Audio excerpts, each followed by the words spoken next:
Selamat datang para generasi muda bangsa Indonesia di channel Sinau Sejarah Sesarengan. Sebelum kita masuk ke materi, Ibu ingin bertanya terlebih dahulu kepada kalian. Kenal nggak dengan Insinyur Soekarno? Kenal nggak kalian dengan Fir'aun? Tahu nggak tembok besar Cina itu dibangun untuk apa? Tahu revolusi industri? Tahu kerajaan Majapahit? Sriwijaya? Tahu nggak kerajaan Mataram? Tahu Sultan Agung? Tahu reformasi gereja? Tahu Perang Dunia Pertama, Perang Dunia Kedua, NATO, Pakta Warsawa, Perang Dingin? Nah, kalau kalian belum banyak pengetahuan tentang hal-hal yang Ibu sebutkan tadi, mari kita belajar sejarah dengan lebih giat lagi, dengan penuh tekad lagi, dan penuh semangat lagi. Pada pelajaran sejarah peminatan di kelas 10 ini, untuk semester Gasal, kita akan mempelajari beberapa hal. Yang pertama itu kita akan mempelajari tentang ruang lingkup sejarah. Ruang lingkup sejarah ada sejarah sebagai ilmu, sejarah sebagai peristiwa, sejarah sebagai kisah, sejarah sebagai seni. Kemudian juga untuk kompetensi dasar yang kedua, kita akan mengevaluasi kelebihan dan kekurangan sumber-sumber sejarah.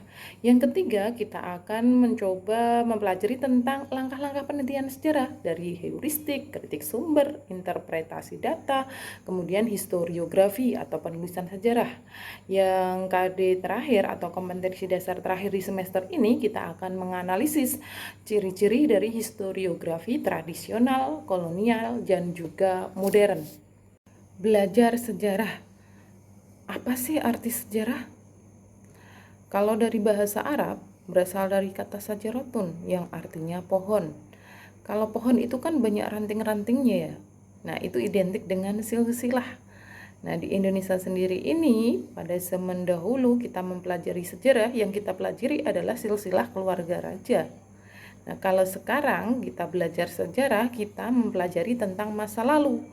Masa lalu yang seperti apa? Tentunya masa lalu yang penting, yang unik atau sekali terjadi, dan abadi atau dikenang sepanjang masa. Jadi tidak semua masa lalu itu bisa dikategorikan sebagai peristiwa sejarah. Contohlah proklamasi kemerdekaan 17 Agustus 1945. Penting nggak? Tentunya penting. Bagi siapa? Bagi kita bangsa Indonesia. Unik nggak? Unik, karena hanya sekali terjadi pada 17 Agustus 1945. Abadi nggak peristiwa ini? Tentu saja abadi, karena dikenang sepanjang masa oleh seluruh bangsa Indonesia, bahkan diperingati setiap tahunnya. Dalam mempelajari sejarah, kita mengenal dua cara berpikir sejarah. Yang pertama sinkronik, yang kedua diakronik. Kalau sinkronik itu mempelajari sejarah melebar dalam ruang. Kita kupas tuntas tentang suatu peristiwa. Misalkan peristiwa Perang Padri, kita bahas dari latar belakangnya, siapa saja pelakunya, kemudian bagaimana prosesnya, dan apa dampaknya. Nah, di dalam cara berpikir sinkronik ini, ilmu sejarah membutuhkan bantuan dari ilmu lain seperti ilmu sosiologi, geografi, dan juga ilmu yang lain. Kemudian, cara berpikir yang kedua adalah cara berpikir diakronik. Artinya mempelajari sejarah itu, kita mempelajarinya secara menyeluruh dalam urutan waktu yang panjang. Contohnya nih ya, kronologi peristiwa proklamasi. Kita bahas mulai dari jatuhnya bom Hiroshima dan Nagasaki, kemudian diikuti dengan peristiwa Rengas Dengklok, kemudian penyusunan proklamasi dan pelaksanaan proklamasi. Nah, di dalam cara berpikir diakronik itu kita mengenal dua konsep, konsep periodisasi dan juga kronologi. Konsep periodisasi artinya kita mempelajari periode-periode dalam sejarah suatu bangsa. Contohnya nih, kita mempelajari periodisasi sejarah Indonesia dari masa praaksara, kemudian zaman Hindu-Buddha, zaman Islam, zaman kolonialisme imperialisme, zaman kemerdekaan, zaman Orde Lama, Orde Baru, reformasi. Nah, kurun waktunya itu lebih panjang. Kemudian sedangkan kronologi itu lebih pendek waktunya. Contohnya kronologi pembentukan BPUPKI. Nah, kenapa BPUPKI dibentuk? Apa latar belakangnya? Kemudian bagaimana pembentukannya, sidang-sidang yang BPUPKI lakukan ini. Begitu pula dengan kronologi proklamasi yang saya sebutkan tadi. Jadi bisa disimpulkan konsep berpikir sejarah secara sinkronik itu mendalam atau melebar dalam ruang, perlu ilmu bantu yang lain. Sedangkan diakronik kita itu konsep berpikirnya itu memanjang dalam waktu, artinya kita berpikir secara runtut. Nah, kira-kira kenapa sih kita harus belajar sejarah? Ternyata belajar sejarah itu sangat penting. Ada beberapa manfaat atau guna belajar sejarah, seperti guna edukatif, guna inspiratif, guna rekreatif, dan juga guna instruktif. Guna edukatif, kita itu harus mampu mengambil pelajaran dari peristiwa-peristiwa masa lalu. Yang kedua, guna inspiratif, menumbuhkan harga diri dan identitas suatu bangsa.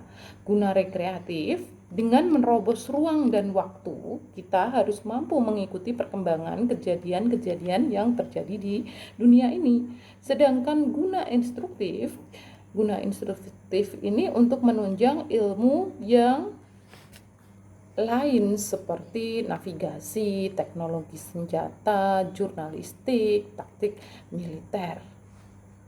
Secara simpelnya begini, manfaat belajar sejarah itu untuk mengetahui masa lalu, untuk kemudian diambil pelajaran atau nilai-nilai yang terkandung dalam peristiwa tersebut. Setelah itu kita gunakan untuk memplanning atau merencanakan untuk menjalani kehidupan kita saat ini agar lebih baik lagi, merencanakan masa depan juga dengan lebih baik. Minimal nih ya, kita nambah wawasan lah dengan belajar sejarah. Contohnya nih, ketika kita ke Semarang ya. Nah, ketika ke Semarang melihat gedung Lawang Sewu. Nah, kita nggak usah bertanya-tanya, itu gedung apa sih? Dibangun kapan? Fungsinya untuk apa? Nah, di dekat Lawang Sewu itu ada tugu apa sih? Tugu itu dibangun dalam rangka apa? Pada tahun berapa? Maknanya apa? Kemudian ketika kita melihat Universitas Diponegoro atau Undip, tentunya kalian nggak asing ya, ada nggak yang bercita-cita untuk kuliah di Undip? Nah, kalau kalian tahu nama Diponegoro, nah kok dikasih nama Undip sih? Siapa itu Diponegoro? Hidupnya itu kapan? Orang mana? Apa jasanya Diponegoro ini? Sebelum kita mempelajari peristiwa sejarah yang lebih seru lagi yang terjadi di dunia ini, mari kita belajar konsep dasar belajar sejarah dulu. Kita mulai dari ruang lingkup atau karakteristik sejarah. Nah, ruang lingkup sejarah, kalian bisa simak gambar yang saya tampilkan ya. Ruang lingkup sejarah itu ada 4, sejarah sebagai ilmu, sejarah sebagai peristiwa, sejarah sebagai kisah, dan juga sejarah sebagai seni. Sejarah sebagai ilmu. Nah, sebagai ilmu, sejarah itu memiliki ciri-ciri sebagai berikut. Yang pertama empiris, memiliki objek, memiliki teori, memiliki generalisasi, dan juga memiliki metode.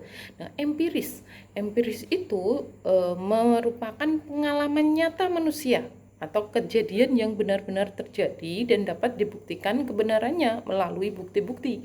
Bukti-bukti ini kemudian direkam. Rekamannya bisa dalam bentuk dokumen, prasasti, gedung-gedung, ataupun tugu-tugu, dan masih banyak yang lainnya. Nah, dari dokumen-dokumen ini kemudian diteliti oleh sejarawan. Yang kedua, memiliki objek. Objek sejarah itu adalah manusia dan lingkungannya yang meliputi ruang dan waktu. Contohnya nih ya, Proklamasi 17 Agustus 1945. Apa atau siapa objeknya? Objeknya itu ya para tokoh proklamator. Kemudian terjadi di mana? Di Indonesia, di Jakarta dan sekitarnya pada tanggal 17 Agustus 1945. Yang ketiga, memiliki teori. Nah, peristiwa sejarah ini itu dikemukakan oleh para tokoh dan dijadikan dasar penelitian untuk mendukung suatu pendapat atas terjadinya peristiwa. Nah, kita ambil contoh nih, teori yang paling besar, yang paling banyak dikenal oleh manusia itu teori evolusi yang dikemukakan oleh Charles Darwin. Bahkan ada beberapa orang yang menanggapinya secara salah kaprah. Menurut Darwin, manusia dan kera itu memiliki silsilah hubungan, bukan hubungan kakek dengan anak, kemudian dengan cucu ya, akan tetapi memiliki hubungan horizontal, mirip sepupuan, masih kerabat. Ya, berdasarkan teori ini, kemudian kita bisa meneliti tentang perkembangan manusia purba. Ciri yang ketiga itu memiliki metode. Metode itu adalah cara untuk melakukan penelitian. Seperti halnya ilmu alam ataupun ilmu sosial yang lainnya, sejarah juga memiliki tahapan-tahapan dalam penelitian ilmiahnya. Nah, kalau ilmu alam itu kan untuk menghasilkan suatu temuan. Nah, sedangkan di dalam sejarah itu untuk membuktikan kebenaran atas suatu peristiwa. Tahapan-tahapan dalam penelitian sejarah itu, yang pertama kita tentukan dulu topiknya. Kita mau meneliti tentang peristiwa apa. Yang kedua, kita heuristik. Heuristik itu kita kumpulkan sumber-sumbernya. Yang ketiga, kritik sumber atau verifikasi data. Kita pilah-pilah sumber yang valid dan sumber yang tidak valid. Kemudian kita lakukan interpretasi data. Nah, kita tafsirkan dari sumber-sumber yang sudah kita dapat itu. Kemudian kita tarik benang merahnya. Kita rangkai menjadi satu kesatuan cerita. Nah, kemudian yang terakhir itu historiografi. Setelah kita mendapatkan konsep, kemudian kita tuliskan. Kemudian ciri sejarah sebagai ilmu memiliki generalisasi. Nah, proses menyimpulkan dari pengamatan yang dilakukan oleh penulis. Nah, contohnya nih ada objek, kemudian kita teliti pakai teori dan juga pakai metode. Contohnya, nah, buku-buku sejarah, penelitian-penelitian sejarah, teori masuknya Hindu-Buddha, kemudian asal-usul nenek moyang bangsa Indonesia, itu semua itu adalah contoh-contoh sejarah sebagai ilmu. Jadi bisa kita simpulkan nih, pengertian sejarah sebagai ilmu itu adalah pengetahuan tentang masa lalu yang disusun secara sistematis dengan metode-metode pengkajian ilmiah dalam mendapatkan suatu kebenaran. Nah, di gambar yang saya tampilkan di layar ini adalah contoh-contoh buku yang merupakan sejarah sebagai ilmu ya. Yang kedua, ruang lingkup sejarah itu adalah sejarah sebagai peristiwa. Nah, unsur-unsur pokok peristiwa sejarah itu sudah saya sebutkan tadi, ada manusianya, ada ruangnya atau tempat terjadinya peristiwa, dan juga ada waktu kapan terjadinya peristiwa. Nah, bagaimana suatu peristiwa bisa dikatakan sebagai peristiwa sejarah? Tadi saya singgung sedikit, ada beberapa ciri yang menyebabkan suatu peristiwa itu bisa dikatakan sebagai peristiwa sejarah. Di antaranya, peristiwa tersebut unik, penting, dan juga abadi. Unik, hanya sekali terjadi. Contohnya tadi peristiwa 17 Agustus 1945 hanya terjadi sekali pada tanggal 17 Agustus 1945 di Jakarta. Kemudian peristiwa 10 November 1945 hanya sekali terjadi pada tanggal 10 November 1945 di Surabaya. Nah, pelakunya siapa? Ya, arek-arek Surabaya melawan pasukan sekutu.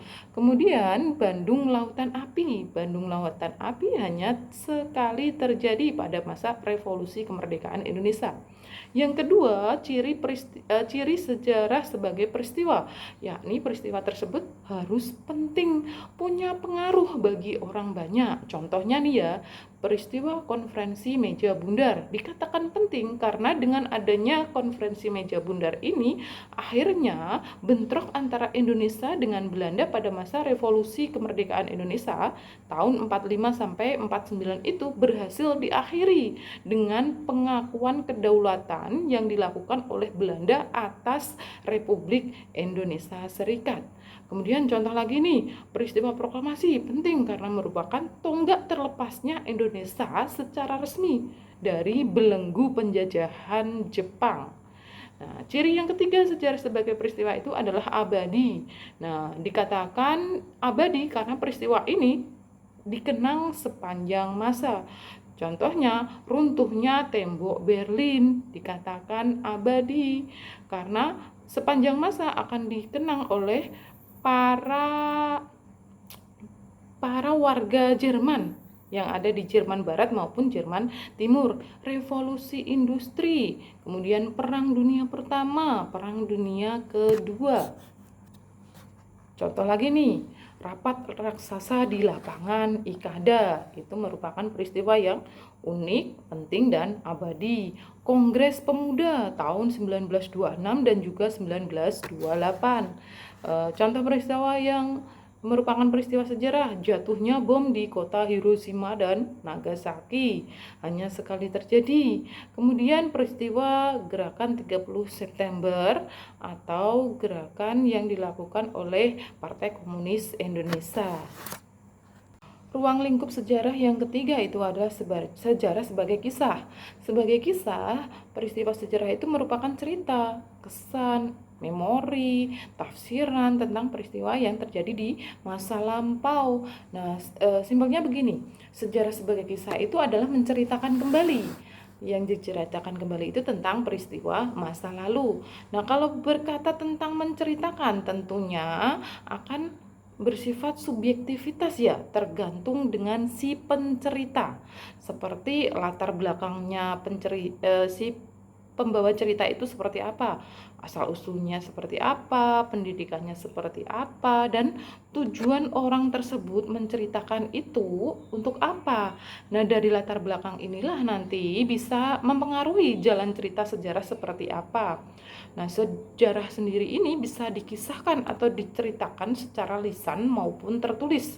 Secara lisan bisa contohnya nih, narasi, ceramah, percakapan, pelajaran sekolah, sandiwara, film. Nah, kita ambil contoh nih, kesaksian lisan para pelaku sejarah peristiwa 10 November. Tentunya 10 November 1945 masih ada lah ya, 1-2 yang masih hidup.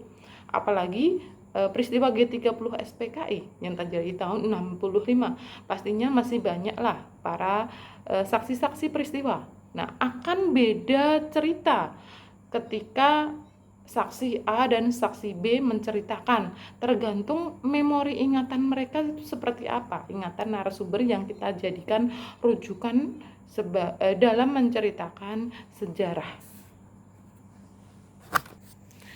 Bisa dikatakan beda sejarawan maka beda tafsiran, beda interpretasinya. Nah, interpretasi atau penafsiran sejarah ini yang dilakukan oleh sejarawan bisa berbeda-beda karena beberapa faktor.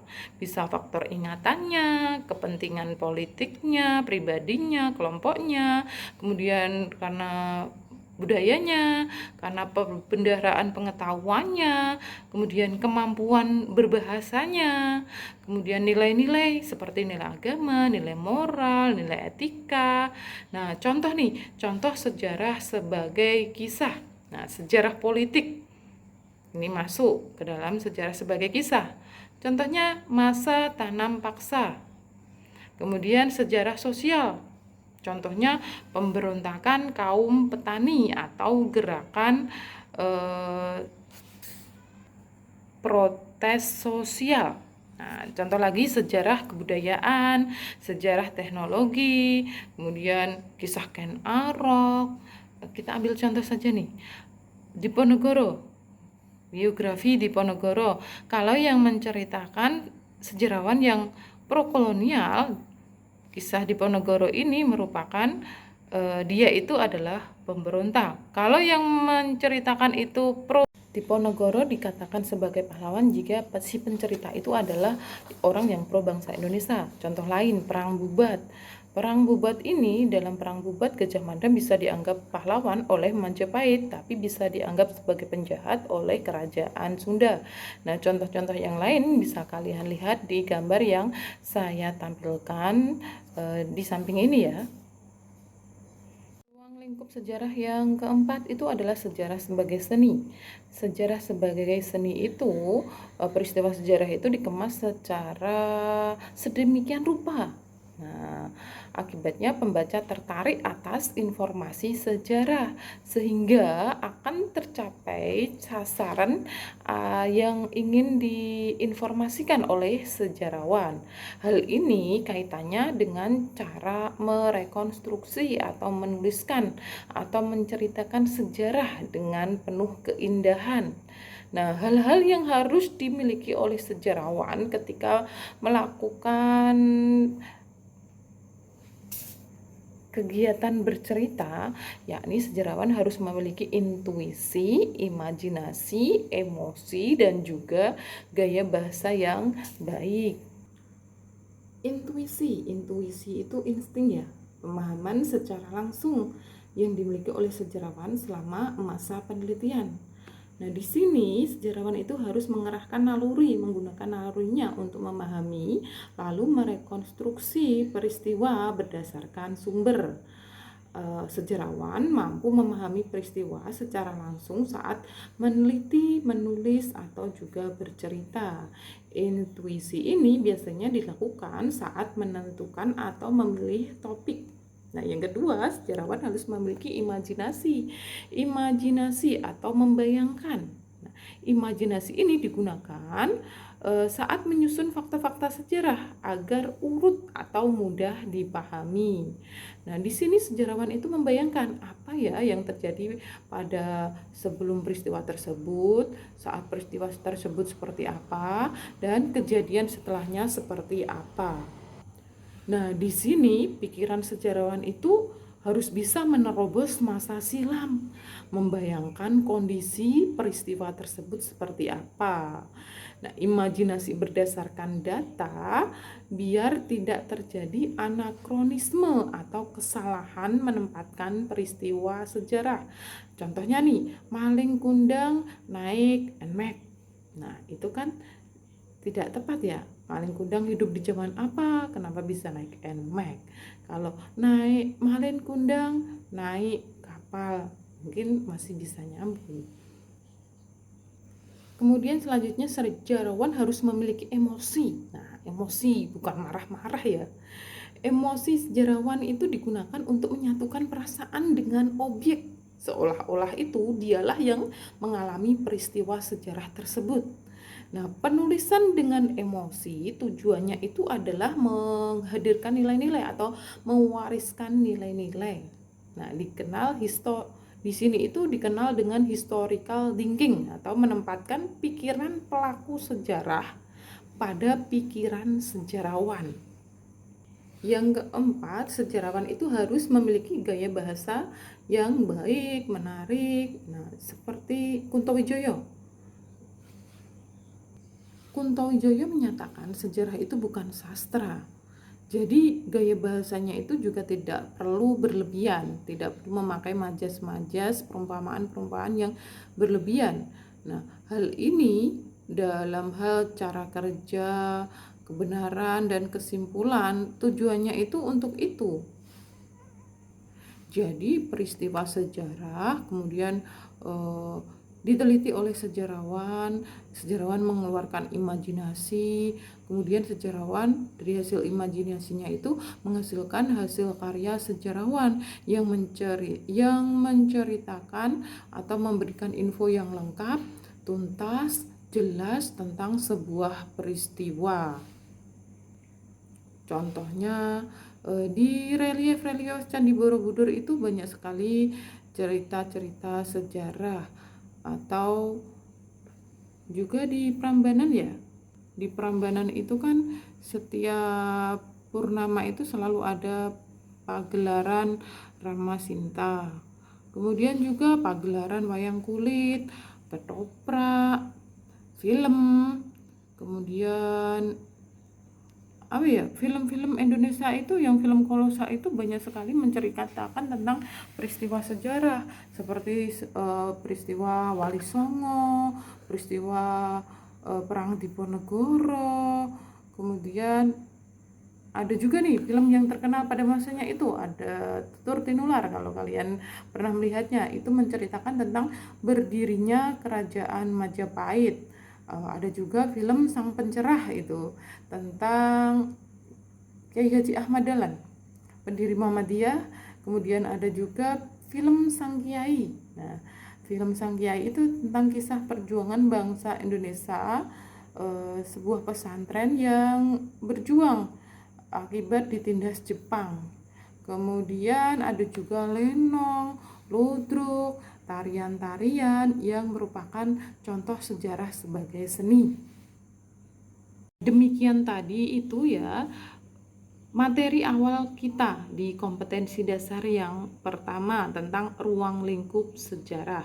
Semoga dengan materi ini kalian bisa mengawali pembelajaran sejarah di kelas 10 ini penuh dengan semangat. Nah, semangat masa depan bangsa. Sampai ketemu lagi di pertemuan selanjutnya. Salam jas merah.